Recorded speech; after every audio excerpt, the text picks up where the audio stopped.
Plus de 4000 km de grillages érigés en Sologne, des clôtures installées le long de parcelles appartenant à de riches propriétaires, des grillages qui empoisonnent la faune sauvage, comme sur les images que vous voyez en ce moment avec ce sanglier pris au piège. Le dossier est un serpent de mer, il est sur le bureau du président de la République, de plusieurs de ses ministres, et pourtant l'engrillagement persiste.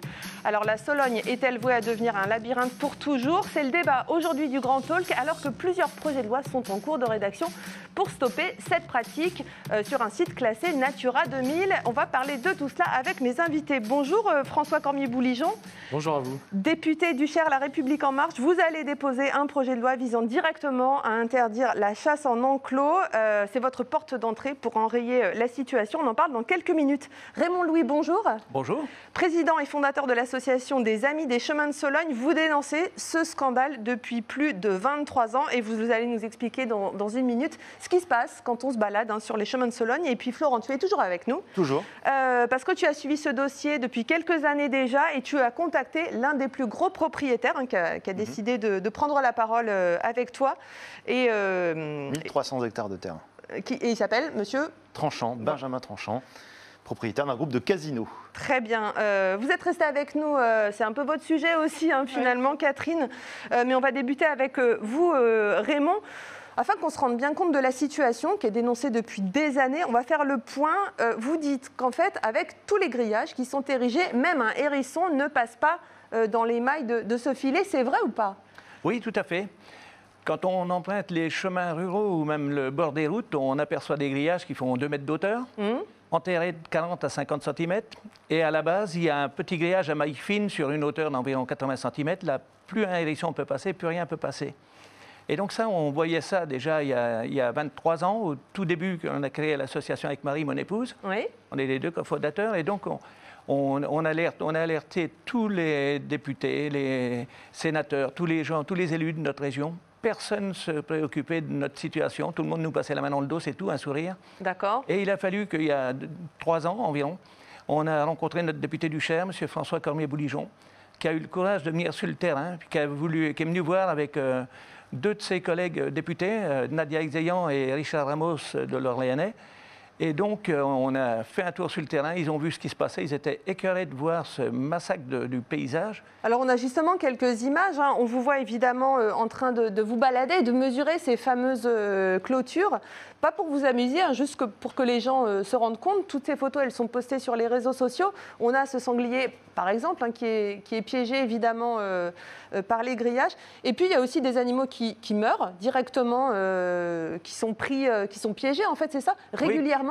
Oui. Qu'est-ce qu'on peut trouver comme animaux, comme cadavres d'animaux finalement? Eh bien, on a déjà vu. Parce que c'est de ça dont on parle. Souvent, on a aperçu des chevreuils qui avaient la tête, ils voulaient passer la tête à travers les grillages, ils restaient coincés, ils mouraient d'épuisement dans le grillage. On a vu quelquefois aussi des biches, comme on a vu une fois. Une biche qui a voulu franchir un grillage simplement d'1,20 m de haut, mais au sommet, il y avait quand même un fil barbelé à côté.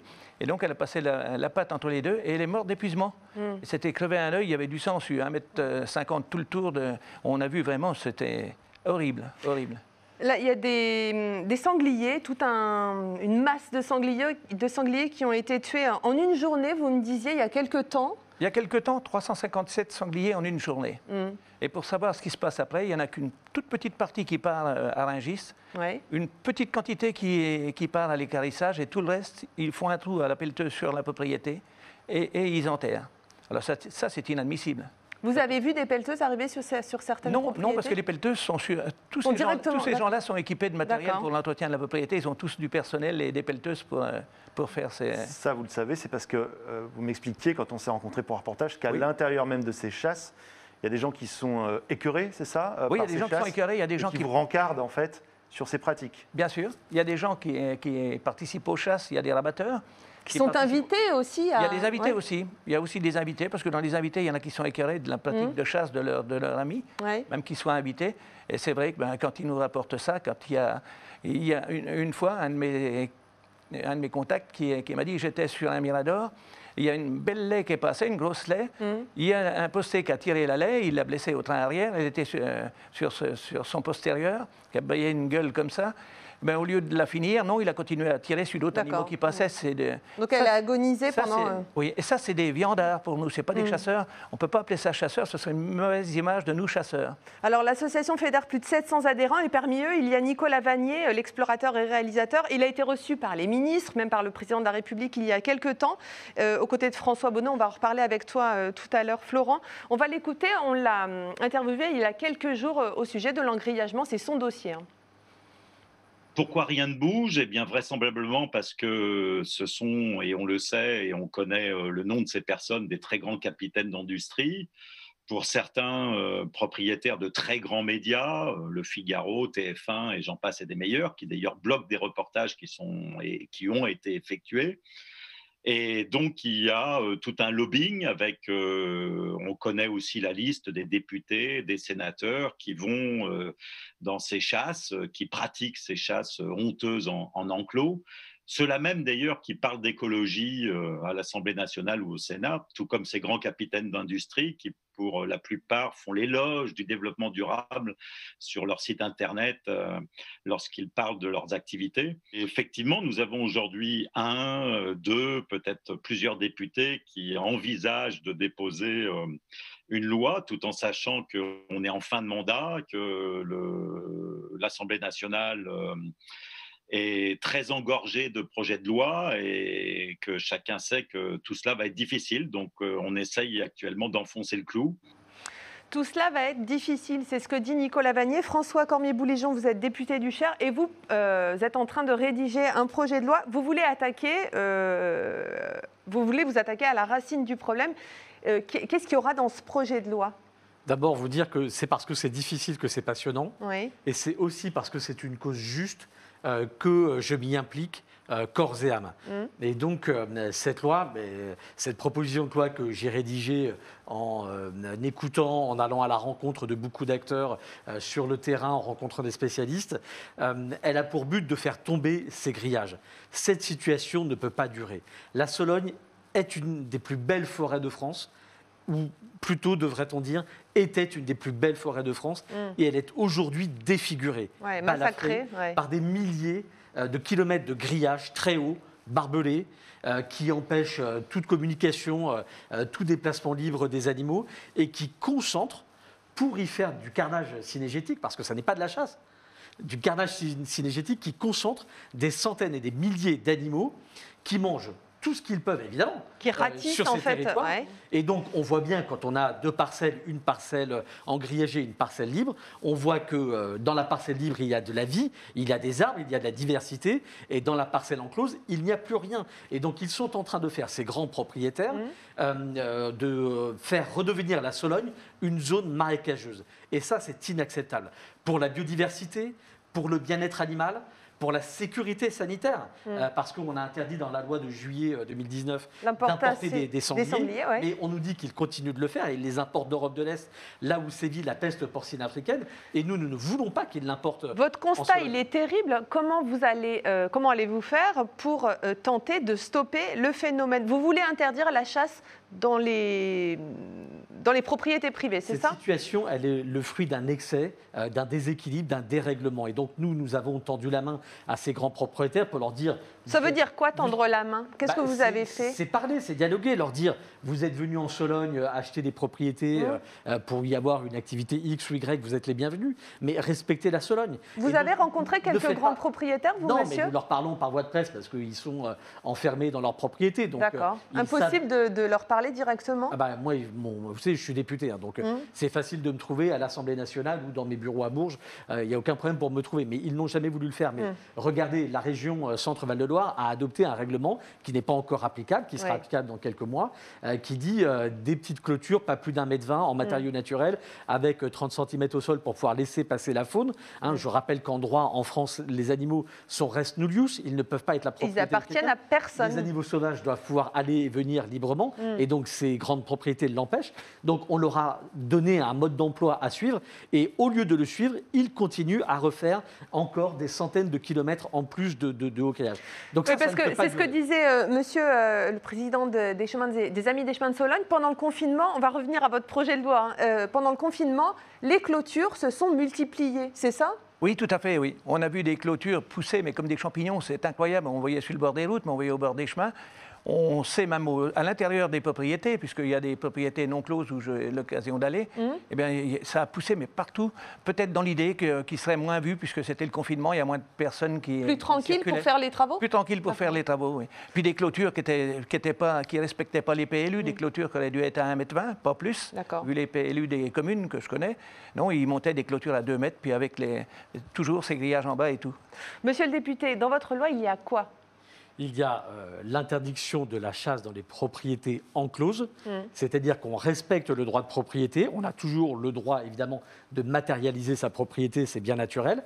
Il y a toujours le droit de chasse. Moi, je respecte aussi le droit de chasse, mais le droit de chasse éthique, c'est-à-dire avec des animaux qui sont des animaux libres et qui peuvent s'enfuir. Une chasse où il y a un aléa et où on prélève un nombre d'animaux raisonnable. Oui. Et donc, interdiction de la chasse dans ces propriétés encloses, l'interdiction de l'affouragement et de l'agrainage, parce qu'évidemment, comme les animaux mangent tout dans ces propriétés, ils sont obligés de les agréner pour qu'ils puissent continuer à vivre, c'est-à-dire que c'est une vie artificielle en réalité qui ne respecte pas ces animaux. Le côté sauvage est perdu. Voilà, le côté sauvage est perdu, et puis évidemment des mesures transitoires, parce qu'il ne s'agit pas qu'au moment où ils décideront, je le souhaite, je l'espère, je le veux, de faire tomber ces grillages, que cette surpopulation d'animaux se répande dans notre belle région Centre-Val de Loire, qui compte déjà suffisamment d'animaux pour pratiquer une chasse éthique.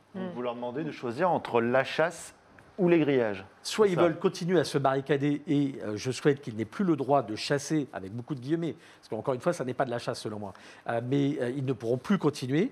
Soit ils font tomber les grillages, ils reviennent à une matérialisation de la propriété raisonnable, les clôtures d'1,20 m. Et qui entrent dans le cadre de la loi. Voilà, et qui rentreront dans le cadre de la loi. Et à ce moment-là, ils pourront reprendre une activité cynégétique éthique, une chasse normale. Et donc, tout sera respecté et on retrouvera un équilibre où ces gens-là seront les bienvenus chez nous et nous, nous pourrons continuer à profiter de notre belle nature, de nos beaux paysages, ce qui n'est pas le cas aujourd'hui. Est-ce que, monsieur, par exemple, l'association a porté plainte contre ces propriétaires puisque finalement, ils outrepassent les lois françaises? Non, on ne porte jamais plainte, on agit autrement, mais on ne porte jamais plainte contre ces gens-là. Alors, quand monsieur le député disait les propriétés closes, mais closes même que partiellement, 200 mètres de grillage sur le côté d'une propriété, c'est un piège. D'accord. Souvent, ces grillages ont été mis aux endroits où il y a des coulées. On appelle les centres de déplacement des animaux. Ils sont bien installés à ces endroits-là, des fois sur 200 mètres de long. Et à chaque extrémité de la clôture, il y a un siège de battu où il y a un posté les jours de chasse. Alors finalement, les animaux suivent le grillage et on les flingue en arrivant au bout. Ça, c'est pas normal, c'est pas de la chasse. Hein. Catherine, quand vous voyez ce qui se passe et puis le blocage, qu'est-ce que vous dites, vous qui êtes en train d'écrire ce bouquin militant? La chasse en enclos, c'est un sujet que j'aborde dans la partie chasse de mon livre sur les éco-guerriers. Et il y a justement un activiste qui s'est infiltré dans un enclos en Nouvelle-Aquitaine grâce à l'ASPAS, donc une association de protection des animaux sauvages qui lutte sur cette pratique. Et il y a des images, des vidéos qui sont disponibles sur le site de l'ASPAS, absolument épouvantables en termes de cruauté. Et effectivement, ça n'a rien à voir avec la chasse. C'est cruel, c'est épouvantable. Et donc, évidemment, je partage les points de vue autour de cette table. Après, c'est très difficile, même sur des... c'est très difficile de faire évoluer les choses en matière de chasse parce que c'est un lobby très puissant, on le sait politiquement. Les chasseurs, le président de la Fédération nationale des chasseurs rejoint votre cause, on est d'accord? Tout à fait, tout à fait. Il est vraiment avec nous. Il l'a même écrit sur un bouquin qu'il a écrit, qu'il a sorti il y a environ 5-6 mois. Là. Il a bien mis qu'il luttait contre l'engrillagement de la Sologne aux côtés de Marie et Raymond Louis, les Amis des chemins de Sologne. Et il est vraiment avec nous, on l'a souvent au téléphone. Et je l'ai auditionné la semaine dernière à l'Assemblée avec mon collègue Alain Péréa, qui est président du groupe d'études chasse à l'Assemblée. Et effectivement, lui est totalement opposé à ces chasses en enclos, à ces carnages cynégétiques, à cette destruction de la nature. Les présidents départementaux des fédérations de chasse du Cher, du Loiret et du Loir-et-Cher sont aussi avec nous. Aujourd'hui, cet objectif que nous avons à travers cette proposition de loi et à travers l'action de l'Association des Amis des chemins de Sologne, c'est quelque chose qui rassemble. Oui. Ça rassemble les amoureux de la nature, qu'ils soient promeneurs ou qu'ils soient chasseurs. Ça rassemble évidemment les habitants, les Solognos, mais comme les touristes qui aiment venir nous rencontrer. Oui. Ça rassemble les élus locaux et les élus nationaux pour la plupart. Et tout ce rassemblement va jusqu'au bureau de la ministre. Oui. Avec toi, Florent, Nicolas Bagné et François Bonneau ont écrit à la ministre de l'Écologie pour condamner cette pratique et ont donné et c'était bien peut-être la première fois, on donnait des noms. Oui, c'est ça. François Bonneau, qui est lui-même sologno, pourfendeur dans l'engrillagement, président de la région Centre-Val de Loire. Il est l'architecte, tenez-vous bien, on en a parlé à l'instant, du SRADET, ce document approuvé l'an dernier qui fixe les règles en matière d'aménagement du territoire jusqu'à la hauteur des fameuses clôtures, pas plus de 1,20 m à 30 cm de hauteur, tout ça pour laisser passer les animaux. Et malgré cela, les engrillageurs ont continué à s'engrillager. 100 ans le vent tourner, certains ont même accéléré. Et du coup, François Bonneau est lui aussi passé à la vitesse supérieure dans cette lettre que vous voyez à la ministre de l'Écologie. Il balance des noms, vous ne les connaissez pas forcément, mais ce sont de grandes fortunes françaises. Benjamin Tranchant du groupe éponyme, 16 casinos un peu partout en France, mais aussi un coiffeur bien connu, Franck Provost. Alors pourquoi donner des noms? Après tout, les engrillageurs n'ont pas besoin d'être nommés pour se reconnaître. D'ailleurs, ils assument quelque part. François Bonneau, lui, se justifie, il en appelle à leur citoyenneté. Par cette interpellation directe, j'appelle à un exercice qui est un exercice de responsabilité. On a collectivement, et ces propriétaires ont, comme les habitants de la Sologne, comme tous les habitants de la Sologne, le devoir de céder ce territoire en étant un territoire attractif, en étant un territoire où on peut vivre de son travail. Aujourd'hui, les agriculteurs ne peuvent plus vivre de leur travail là-bas. Aujourd'hui, la forêt, elle est mutilée. Aujourd'hui, le tourisme est condamné. Ce sont des citoyens. Faites votre devoir de citoyenneté. Eh bien, devinez quoi, cette lettre n'a pas plu du tout à une personne. Benjamin Tranchant, président du groupe de casinos dont j'ai parlé juste avant. Il est propriétaire d'un domaine de plus de 1300 hectares, dont 1000 qui sont clos. Un domaine ultra surveillé. On a eu l'occasion de s'y rendre il y a quelque temps avec M. Raymond. Benjamin Tranchant a porté plainte contre François Bonneau et contre vous, Raymond. Il dénonce des calomnies. D'abord, pas question pour lui d'être assimilé à un viandard. C'est de la calomnie qu'on entend sur les imbécilités qui sont propagées depuis un certain temps sur justement ces baltraps synégétiques. Je fais du baltrap, c'est du tir, la chasse reste la chasse. Et c'est assez pathétique d'ailleurs d'entendre qu'on n'a plus de forêt, que tout est ravagé, qu'on marche sur les sangliers. Enfin, c'est tout ça de la calomnie. Donc où est-ce que ça se passe, toutes ces fantaisies qu'on entend partout? Alors il l'assure, ces chasses, c'est 3-4 sangliers par battu, pas plus. Sur la question des clôtures, cette fois, il explique, photo à la pluie, avoir observé de multiples violations de sa propriété privée sur les 300 hectares qui sont encore aujourd'hui ouverts. Il invoque aussi des raisons de sécurité, notamment lors de ses parties de chasse.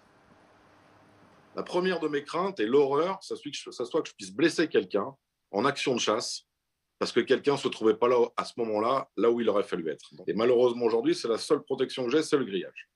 Deuxième point, les accidents de la route. Quand je dois chasser, je n'ai pas d'intrus chez moi et je ne vais pas causer un accident sur la route pour une famille. Voilà, Benjamin Tranchant qui conclut à propos de votre projet de loi, monsieur le député, bien que ce projet de loi ne lui fera pas tomber ses clôtures et... s'il faut, il ira chasser ailleurs. Pour lui, le plus important, il le répète, c'est la propriété privée. Qu'est-ce que vous répondez Monsieur Louis, vous vouliez un commentaire? Oui, je voulais simplement dire que là, ce qu'il pratique là, c'est pas de la chasse, c'est du baltrap sur cible vivante, ça. Ouais. Ça, c'est inadmissible. Ouais. Qu'est-ce que vous répondez, vous, monsieur le député? Votre loi, elle est en cours, elle n'a pas l'air finalement de leur faire peur. Comment vous allez faire? D'abord, on voit bien que ce monsieur pratique l'intimidation et en l'occurrence, il rate sa cible parce que nous sommes déterminés à sauver la Sologne. Et contrairement à ce qu'il dit, aujourd'hui, la Sologne est atteinte. Nicolas Vanier l'a dit tout à l'heure dans votre sujet. Et donc, nous voulons absolument la préserver. Et donc, cette proposition de loi, aujourd'hui, elle est rédigée. Je suis en train de mener de la concertation. J'étais à l'Élysée il y a 15 jours. Je vais rencontrer dans la semaine prochaine ou dans 15 jours plusieurs ministres.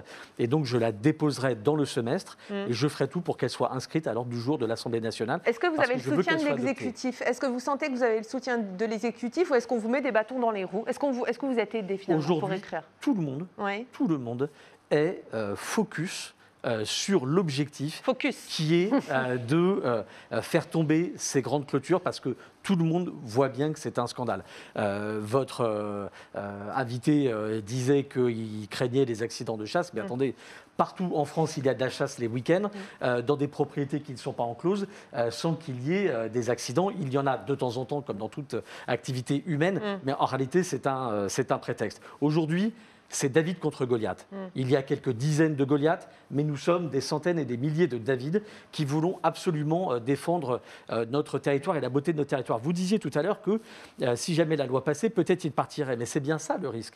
Parce que nous sommes Berrichon et Solognots, nous sommes nés ici, nous vivons ici et nous resterons ici. Et c'est pour ça que nous défendons notre nature. Eux, ce sont des grandes fortunes françaises. Et ils peuvent aller dans d'autres forêts où ils veulent détériorer le territoire. Ça, c'est fini. C'était peut-être vrai il y a 20, 25 ans. C'est pour ça que peut-être mes prédécesseurs n'ont pas agi. Mais aujourd'hui, c'est fini. Les choses se savent.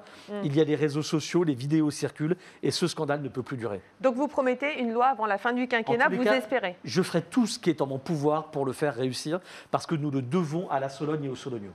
Très bien. Merci beaucoup, mesdames, messieurs, d'être venus sur ce plateau et d'avoir participé à ce débat. Dans la troisième partie de l'émission, nous allons parler tourisme. Comment se prépare-t-on à la saison 2021 entre la fermeture des frontières et puis les règles sanitaires? Est-il possible d'envisager une reprise? Eh bien, on en parle dans la rubrique Éco. À tout de suite.